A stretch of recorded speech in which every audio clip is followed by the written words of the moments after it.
Brother Philip Augustine వచ్చి కొద్ది నిమిషాలు మనకు దేవుని వాక్యాన్ని అందిస్తారు. చప్పటి కొడుతూ దేవుని సేవకుని ఆహ్వానించుకుందాం.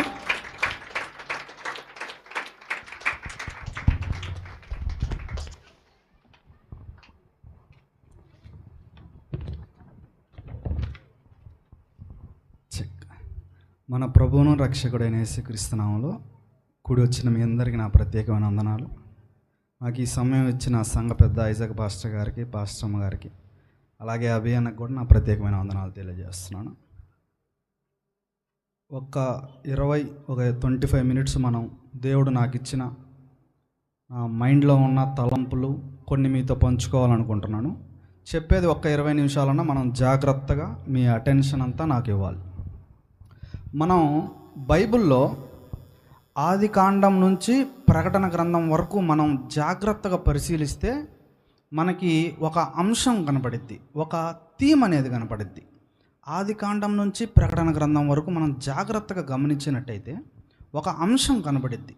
ఏమిటా అంశం అంటే దేవుడు తన ప్రజలతో నివసించాలని కోరుకుంటున్నాడు. దేవుడు తాను స్వరూపంలో చేసిన మానవులతో సంబంధం కలిగి ఉంటున్నాడు. ఆ అంశం అనేది మనకి ఆది కాండం నుంచి ప్రకటన గ్రంథం వరకు మనం ఏ గ్రంథంలో తీసుకున్నా ఆ అంశం అనేది మనకు కనపడుతూ ఉండిద్ది అనమాట. దానికి ఆ మూల అర్థం మనకి ఎక్కడ కనపడిద్ది అంటే, ఒకసారి మనం అందరం యెషయా గ్రంథం 7వ అధ్యాయం 14వ వచనం తీద్దాం. యెషయా గ్రంథం 7వ అధ్యాయం 14వ వచనం చాలామందికి పరిచయమైన వచనమే. మనం ఎక్కువగా క్రిస్మస్ ఆ టైంలో ఈ వచనం మీద ధ్యానం చేసుకుంటాం. చదువుదామా? యెషయా గ్రంథం 7వ అధ్యాయం 14వ వచనం.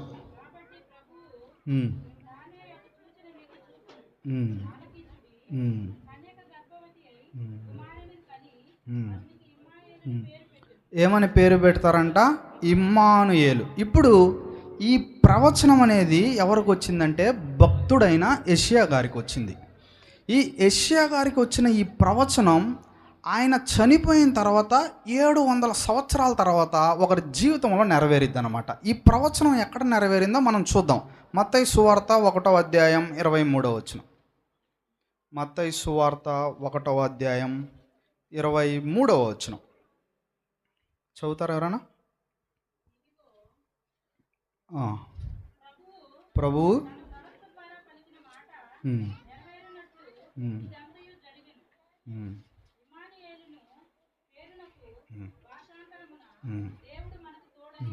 చాలు. ఇక్కడ ఏం కనపడుతుందంటే ఇమ్మానుయేలు అనే పదానికి ఏమని అర్థం వస్తుందంట? ఏమైనా అర్థం వస్తుంది? అక్కడే ఉంది కదా, చదవండి. ఇమ్మానుయేలు నాకు అర్థం ఏందంట, దేవుడు మనకు తోడని అర్థం. నేను ఇందాకేం చెప్పాను? ఆది కాండం నుంచి ప్రకటన గ్రంథం వరకు మనకేం కనపడుతుంది? దేవుడు తన ప్రజలతో ఎలా నివసించాలనుకుంటున్నాడు, దేవుడు తన ప్రజలతో ఎటువంటి సంబంధాన్ని కలిగి ఉండాలనుకుంటున్నాడో అనే అంశం మనకి ఆది కాండం నుంచి ప్రకటన గ్రంథం వరకు కనపడుతుంది. ఇప్పుడు ఇమ్మానుయేలు అనే పదానికి అర్థం ఏమిటంట? దేవుడు మనకి తోడు. ఇప్పుడు ఆది కాండం మనం చూద్దాం. ఆది కాండంలో దేవుడు ప్రతిరోజు సాయంత్రం ఎవరితో నివసించేవాడంట? ఎవరితో వాక్ చేసేవాడు? ఏదైనా వదంలో ఆదాము హవ్వలతో దేవుడు తోడుగా ఉండేవాడు. తర్వాత మనం చూసుకున్నట్టయితే ఐగుప్తులో నుంచి ఇశ్రాయేలీ ప్రజల్ని బానిసత్వం నుంచి విడిపించిన తర్వాత 40 సంవత్సరాలు ఇశ్రాయేలీ ప్రజలు ఎలా వెళ్ళారు? అరణ్య మార్గం గుండా వెళ్ళారు. అరణ్య మార్గంలో దేవుడు ఇశ్రాయేలీ ప్రజలకి ఎలా తోడుగా ఉన్నాడు? మందసం ద్వారా, ప్రత్యక్ష గుడారం ద్వారా. ఇప్పుడు ఆదాము హవ్వలతో దేవుడు తోడుగా ఉండడం మనం చూసాం. మందసం ద్వారా, ప్రత్యక్ష గుడారం ద్వారా ఇశ్రాయేలీ ప్రజలకి తోడుగా ఉండడం చూసాం. తర్వాత దేవుని యొక్క సన్నిధి వాళ్ళకి ఎలా తోడుగా ఉందంటే సొలొమోను కట్టించిన దేవాలయం, ఆ దేవాలయంలో దేవుని యొక్క సన్నిధి ఉండడం మనం చూస్తాం. ఇప్పుడు ఆదాము హవ్వలతో దేవుడు తోడుగా ఉన్నాడు. 40 సంవత్సరాల అరణ్య మార్గంలో దేవుడు ప్రత్యక్ష గుడారం ద్వారా వాళ్ళకి తోడుగా ఉన్నాడు. తర్వాత దేవుడు తన ఆలయంలో, సొలొమోను కట్టించిన ఆలయంలో తన సన్నిధి ఆ ఆలయంలో మనం చూస్తాం. 3 అయిపోయినాయి. తర్వాత స్వయాన దేవుడే మానవ రూపి అయి ఈ భూలోకంలోకి వచ్చాడు, యేసు ప్రభు. అది మనం చూసాం. తర్వాత యేసు ప్రభు మనందరి పాపాల కోసం చనిపోయిన తర్వాత, ఆరోహణమైన తర్వాత అపోస్తుల కార్యంలో ఏమని చెప్తాడు? నేను తండ్రి దగ్గరికి వెళ్ళినప్పుడు ఎవరిని పంపిస్తారంట? పరిశుద్ధాత్మని. అంటే మనకేం కనపడుతుంది? ఆది కాండం నుంచి ప్రకటన గ్రంథం వరకు దేవుడు ఏమవుతున్నాడంట? మనకి తోడుగా ఉండడం మనం చూస్తున్నాం అనమాట. ఇప్పుడు ఈ ఇమ్మానుయేలు అనేది ఏదో యేసు ప్రభుకి జస్ట్ ఒక టైటిల్, బిరుదుగా కాకుండా మనం ఎలా అర్థం చేసుకోవాలి? దాని వెనకాల ఇంత ఉంది అర్థం, థియాలజీ. ఏమిటది? దేవుడు మనకి తోడుగా ఎలాగ ఉంటున్నాడు, దేవుడు తన ప్రజలతో ఎలాగా సంబంధం కలిగి ఉంటున్నాడో మనం చూస్తున్నాం. ఇప్పుడు మీరు అనొచ్చు, దేవుడు తోడుంటే మనకేంటి? నేను ఒక 10-15 నిమిషాల్లో దేవుడు మనకి తోడుగా ఉంటే మనకి కలిగే ప్రయోజనం, మనకి కలిగే బెనిఫిట్ ఏందో నేను చెప్పాలనుకుంటున్నాను అనమాట. మొట్టమొదటి ప్రయోజనం ఏమిటంటే, దేవుడు మనకి తోడుగా ఉంటే మనకి కలిగే ప్రయోజనం ఏమిటంటే ప్రెజెన్స్ దట్ ప్రొవైడ్స్. అంటే దేవుని సన్నిధి మనకి సమృద్ధిని అనేది ఇచ్చిద్ది అనమాట. మనం ఒకసారి ఆదికాండం తీద్దామా? ఆదికాండం 26వ అధ్యాయం 3వ వచనం.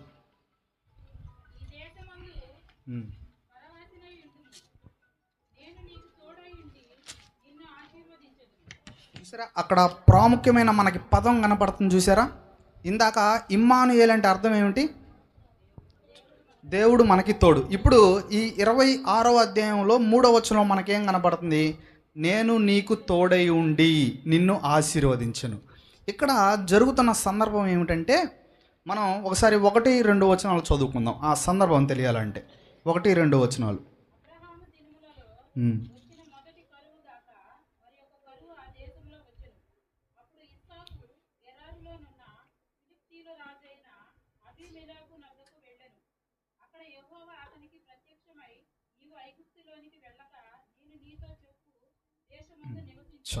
ఇక్కడ ఇస్సాకు గారు నివసించే టైంలో ఒక ఫెమైన్ అనేది వచ్చింది, ఒక కరువు అనేది వచ్చింది అనమాట. కరువు వచ్చినప్పుడు ఇస్సాకు ఏమనుకున్నాడంటే, 2వ వచనంలో ఏమనుకున్నాడంట? ఐగుప్తు వెళ్ళాలనుకున్నాడంట. ఐగుప్తుకి ఎందుకు వెళ్ళాలనుకున్నాడంటే, ఐగుప్తు అనేది చాలా సమృద్ధి గల దేశం. ఐగుప్తులో ఇప్పటికి కూడా ప్రపంచంలోనే అతి పొడవైన నది నైలు నది అనేది ఉందన్నమాట. ఆ నది ఉండడం వల్ల వాళ్ళకి ఎటువంటి లోటు, ఎటువంటి కష్టం కానీ ఉండేది కాదు. ఎందుకంటే ఆ రిసోర్సెస్, వాళ్ళకి ఆ సౌకర్యాలన్నీ ఉన్నాయి. కాబట్టి ఇస్సాకు ఉన్న దేశంలో కరువు వచ్చింది. ఇస్సాకు ఏమనుకున్నాడు? నేను ఐగుప్తు వెళ్తాను, ఐగుప్తు వెళ్తే నాకు అక్కడ ఫుడ్ అనేది దొరికిద్ది అని ఇస్సాకు అనుకున్నాడు. కానీ దేవుడు ఏమన్నాడు? ఒకసారి 3వ వచనం చదువుదాం మళ్ళీ. ఈ దేశమందు పరవాసివై ఉండుము, నేను నీకు తోడై ఉండి నిన్ను ఆశీర్వదించును. కానీ దేవుడు ఏమంటున్నాడంట? నేను నీకు తోడై ఉండి. ఇందాక ఇమ్మానుయేల్ అంటే మనం ఏమని అర్థం చేసుకున్నాం? దేవుడు మనకి తోడు. ఇప్పుడు దేవుడు ఏమంటున్నాడు? నేను నీకు తోడై ఉన్నాను. తోడై ఉంటే ఏం జరిగిద్దంట? నిన్ను ఆశీర్వదించేదును. ఇక్కడ ఎటువంటి పరిస్థితులు గుండా వెళ్తున్నాడు ఇస్సాకు?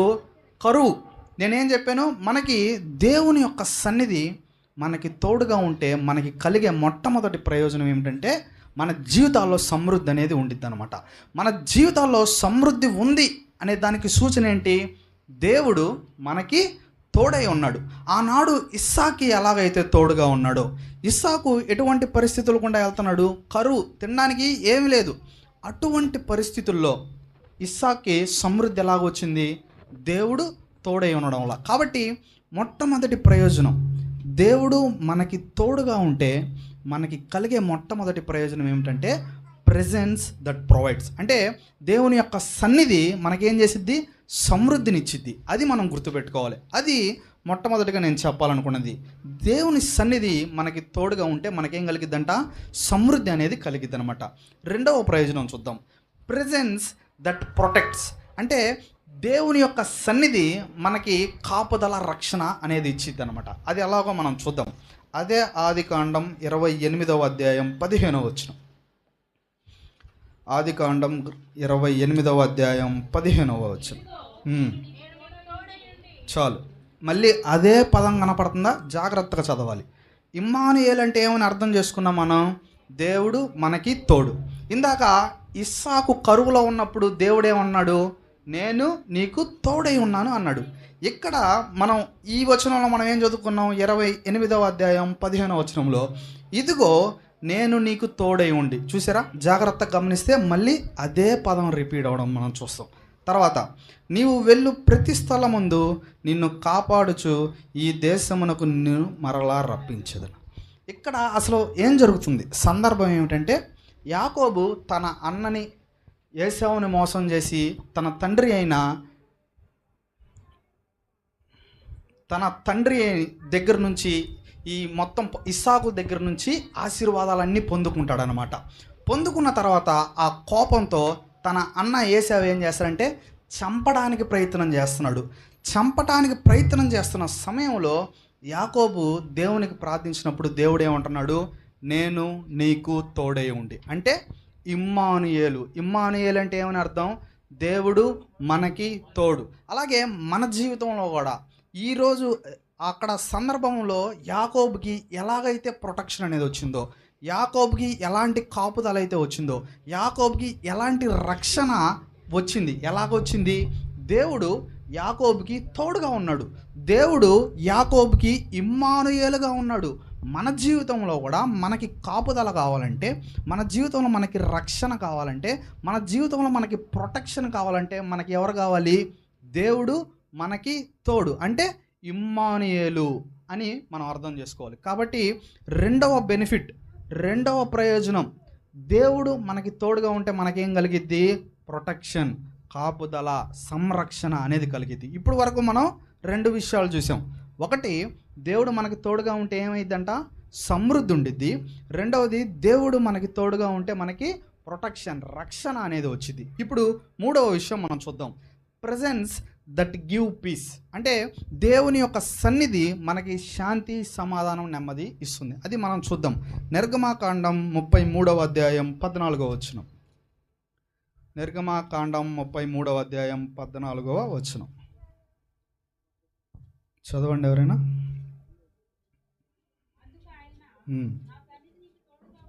చూసారా? మళ్ళీ అదే పదం. ఏమిటది? నా సన్నిధి నీకు తోడు. ఇమ్మానుయేలు అంటే మనం ఏం చెప్పుకున్నాం? దేవుడు మనకి తోడు.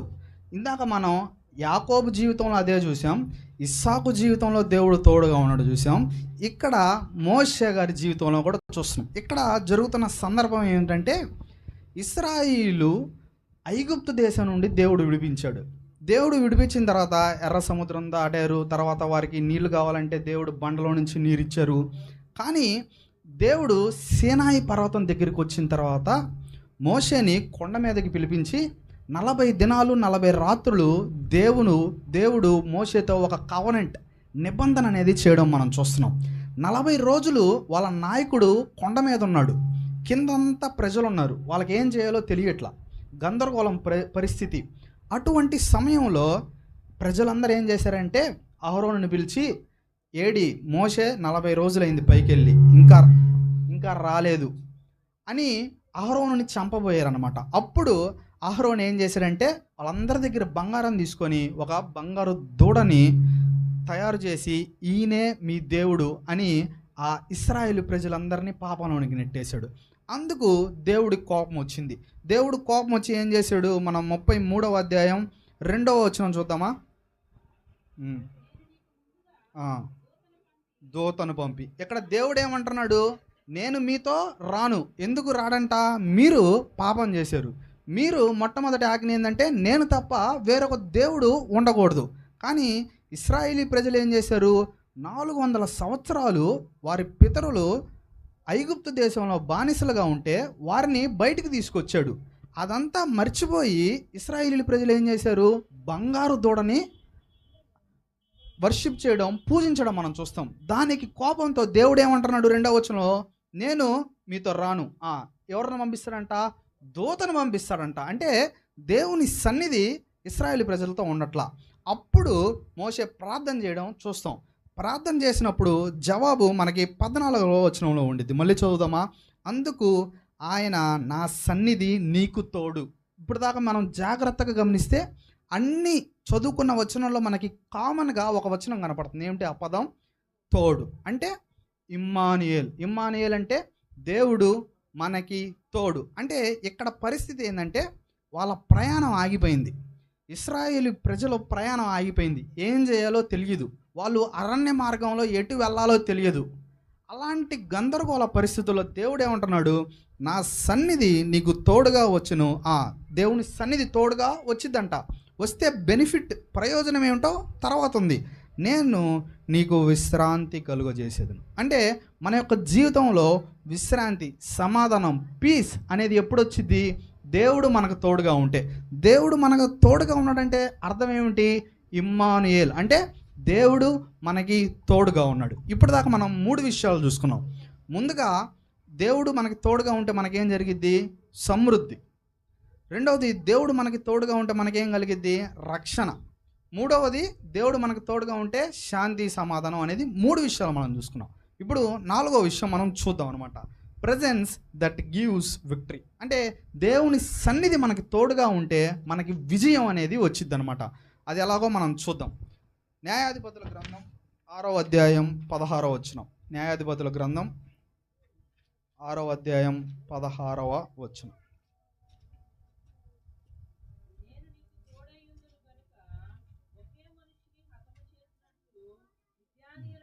చాలు. మళ్ళీ అదే పదం చూసారా?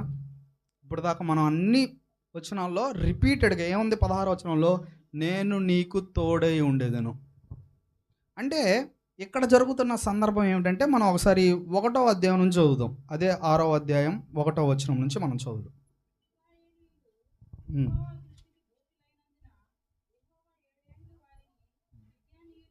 చాలు.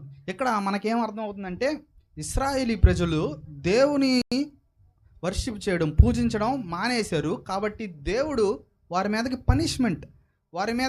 పనిష్మెంట్ ఎలా పంపించాడు? వేరే దేశాన్ని ఇశ్రాయేలీ ప్రజల మీదకి పంపించడం మనం 1వ వచనంలో చూస్తాం. 2వ వచనం.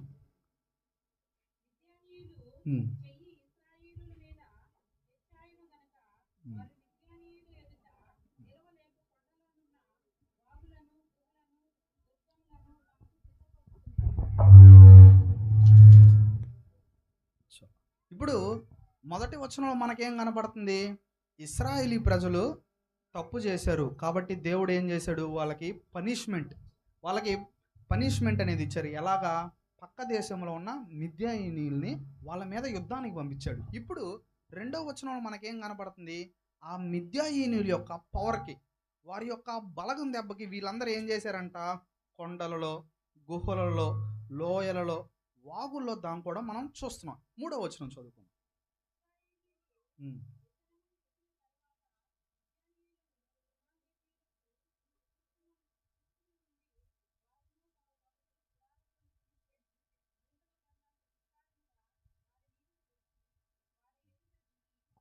చాలు. ఇక్కడ మనకి ఈ 3వ అధ్యాయంలో ఏం కనపడుతుందంటే, ఇశ్రాయేలీయులు పండించుకున్న పంట, వారి యొక్క పశువులన్నిటినీ ఏం చేశారు? శత్రువులు తీసుకెళ్లారనమాట. అటువంటి సమయంలో మనకి ఇక్కడ భక్తుడు గిద్యోను ప్రార్థన చేయడం ద్వారా ఏం కనబడుతుందంట? దేవుడు రిప్లై అనేది ఇచ్చాడు. అది మనం మళ్ళీ మరొకసారి మనం 16వ వచనం చదువుకుందాం. నేను నీకు తోడై ఉండేదను. అంటే దేవుడు ఏమంటున్నాడు? అక్కడ పరిస్థితి ఎలా ఉంది? చాలా వీక్గా ఉన్నారు. ఎందుకు? వారి యొక్క శత్రువులు వారిని తరుముతున్నారు. తరిమినప్పుడు వీళ్ళు ఏం చేశారు? కొండలలో, వాగుల్లో, లోయల్లో దాక్కున్నారు. వారు తినడానికి ఏమీ లేదు. వారి యొక్క పశువులను కూడా వాళ్ళు తీసుకున్నారు. అటువంటి సమయంలో, అంత బలహీనమైన సమయంలో దేవుడు ఏమంటున్నాడు? నేను నీకు తోడు. అంటే దేవుడు మనకి తోడుగా ఉంటే, ఇందాక మనం చెప్పుకున్నాం కదా, ఇమ్మానుయేల్, దేవుడు మనకి తోడు. అదే పదం దేవుడు ఇక్కడ, అదే వాగ్దానం గిద్యోనికి ఇవ్వడం మనం చూస్తున్నాం. అంటే దీని నుంచి మనం ఏం అర్థం చేసుకోవాలంటే, ఈ సందర్భంలో దేవుడు మనకి తోడుగా ఉంటే మనకు జరిగే 4వ ప్రయోజనం ఏమిటంటే, మనకు విజయం అనేది వచ్చింది అనమాట. మన జీవితంలో విజయం కావాలి అనుకుంటే మనకి ఏం కావాలి? ఇమ్మానుయేల్, దేవుడు మనకు తోడుగా ఉన్నప్పుడే మనకేం జరిగిద్దంట? విజయం అనేది వచ్చింది అనమాట. ఇప్పటిదాకా నేను 4 విషయాలు చెప్పాను. ఇమ్మానుయేల్, దేవుడు మనకి తోడు. దేవుడు మనకు తోడుగా ఉంటే మొట్టమొదటి ఉపయోగం ఏమిటి? మనకి సమృద్ధి అనేది మన జీవితంలో ఉండిద్ది అనమాట. రెండవది, దేవుడు మనకి తోడుగా ఉంటే మనకేం జరిగిద్ది? ప్రొటెక్షన్, అంటే కాపుదల, సంరక్షణ అనేది మనకి ఉండిద్ది అనమాట. మూడవది, దేవుడు మనకి తోడుగా ఉంటే మన జీవితంలో మనకేం జరిగిద్ది? శాంతి, సమాధానం, పీస్ అనేది మన జీవితంలో ఉండేది. నాలుగవదిగా, దేవుడు మనకి తోడుగా ఉంటే మన యొక్క జీవితంలో విజయం అనేది మనం చూస్తున్నాం అనమాట. అంటే వీటన్నిటికీ మూల కారణం ఏమిటి? దేవుడు మనకి తోడు, అంటే ఇమ్మానుయేల్. మనం అర్థం చేసుకోవాలా అంటే మనకి సమృద్ధి కావాలన్నా, మనకి శాంతి సమాధానం కావాలన్నా, మనకి విజయం కావాలన్నా, మనకి ప్రొటెక్షన్, కాపుదల కావాలన్నా మనకేం కావాలి? ఇమ్మానుయేల్ అంటే దేవుడు మనకి తోడుగా ఉన్నప్పుడు మాత్రమే ఏమొస్తాయి? ఈ 4 విషయాలు అనేవి మనకి వస్తాయి అన్నమాట. కాకపోతే ఈ 4 విషయాల నుంచి నేను ఒక ముఖ్యమైన 2 పాఠాలు జస్ట్ అలా టచ్ చేసి నేను వదిలేస్తాను. చూద్దాం. ఇంతవరకు చెప్పుకున్న దాంట్లో మనం ప్రాముఖ్యంగా నేర్చుకోవాల్సిన 2 విషయాలు ఏమిటంటే, మొట్టమొదటిగా ఏమిటంటే God is source of our life. అంటే దేవుడు మన యొక్క జీవనానికి మూలం. మీరు అనొచ్చు ఎలాగో మూలం అంటే, ఇప్పుడు దేవుడు మనకు తోడుగా ఉంటే మనకేం వస్తుంది? ఫస్ట్గా సమృద్ధి, అంటే మనం తినడానికి మొత్తం అన్నిటికీ సమృద్ధి అనేది వస్తుంది దేవుడు మనకు తోడుగా ఉంటే.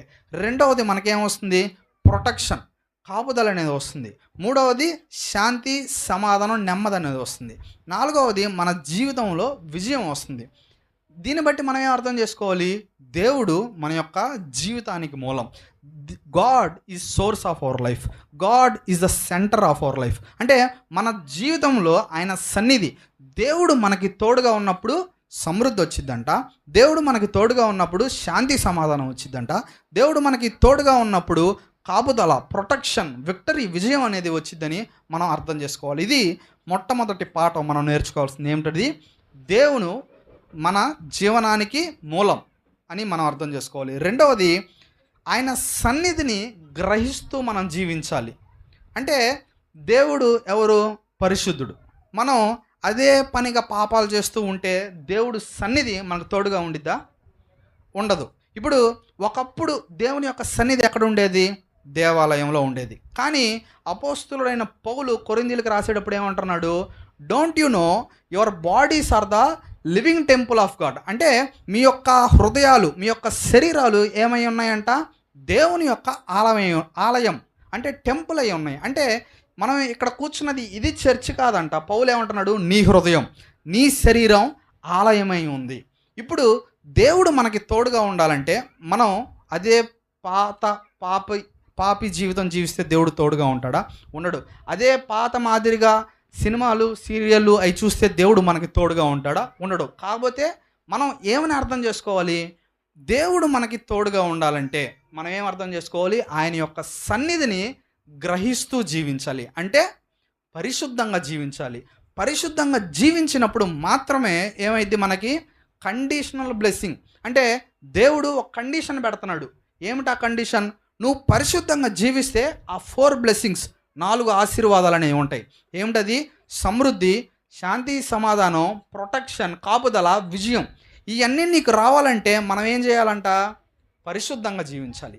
ఆయన యొక్క సన్నిధిని గ్రహిస్తూ జీవించాలి.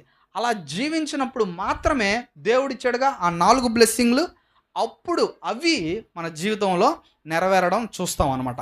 కాబట్టి ఇంతవరకు మనం ఏం నేర్చుకున్నాం? దేవుడు మనకి ఎలా తోడుగా ఉన్నాడు, దేవుడు మనకి తోడుగా ఉంటే మనకి జరిగే 4 ప్రయోజనాలు ఏంటో చూసుకున్నాం. అలాగే దాంతోపాటు మనం ఆ ప్రయోజనాలని పొందుకోవాలంటే మనం ఎలా జీవించాలో నేర్చుకున్నాం అనమాట. మనం పరిశుద్ధంగా జీవిస్తే, మనం దేవుని యొక్క సన్నిధిని గ్రహిస్తూ జీవిస్తే అప్పుడు మాత్రమే దేవుడు మనకి తోడుగా ఉంటాడు. అంటే ఇమ్మానుయేల్, దేవుడు మనకి తోడు అని అర్థం. దేవుడు మనకి తోడుగా ఉంటే ఏం జరుగుతాయంట? సమృద్ధి వచ్చిద్దంట, విజయం వచ్చిద్దంట, శాంతి సమాధానం వచ్చిద్ది అని లేఖనం మనకి సెలవిస్తున్నాయి అన్నమాట. కాబట్టి మనం నేర్చుకోవాల్సిన ప్రాముఖ్యమైన విషయం ఏమిటి?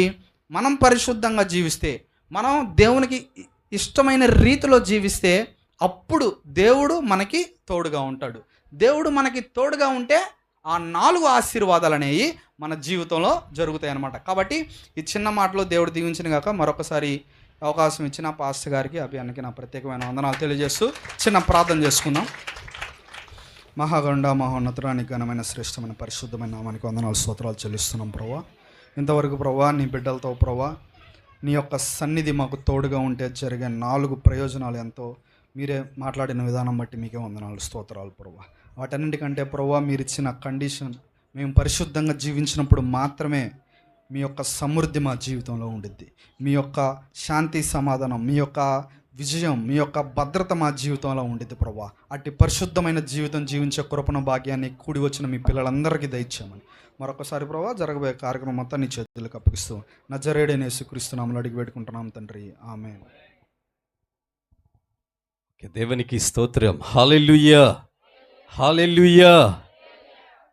Thank you Bunny. Philip, thanks for your wonderful message. Okay, అందరూ కూడా బిగ్గరగా చప్పట్లు కొడదామా? బిగ్గరగా చప్పట్లు కొడుచు దేవాది దేవుని మహింపరుదా. మరి యవనస్తుడు, మరి శామ్యూల్ పాస్టర్ గారి యొక్క కుమారుడు నాకు చాలా ఇయర్స్ నుంచి తెలుసు. ఎందుకంటే మరి అయ్యగారితో నేను చాలా పరిచర్లకు వెళ్ళటం జరిగింది కనుక చాలా విషయాల్లో అంటే దేవునికి సేవకులు పిల్లలుగా దేవునికి ఎలా ఉండాలో, ఎలా వాక్యాన్ని నేర్చుకోవాలో, ఎక్కడ నేర్చుకుంటాము వాక్యం అని అంటే మీరు చెప్పండి, ఎక్కడ నేర్చుకుంటారు వాక్యం? వాక్యం ఎక్కడ నేర్చుకోవచ్చు? వాక్యం ఎక్కడ నేర్చుకోవచ్చు? ఎక్కడ నేర్చుకోవచ్చు? నేను ఎక్కడ నేర్చుకున్నాను అని అంటే నేను కూడా ట్రైనింగ్ చేశా. బన్నీ కూడా ట్రైనింగ్లో ఉన్నాడు, కంప్లీట్ అయిపోయింది. ఎండీకి కూడా మరలా మాస్టర్ ఆఫ్ డివినిటీకి కూడా వెళ్ళబోతున్నాడు. దేవుడు తనను నడిపించునుగాక. ఆమేన్. అయితే ప్రియులారా, నేను కూడా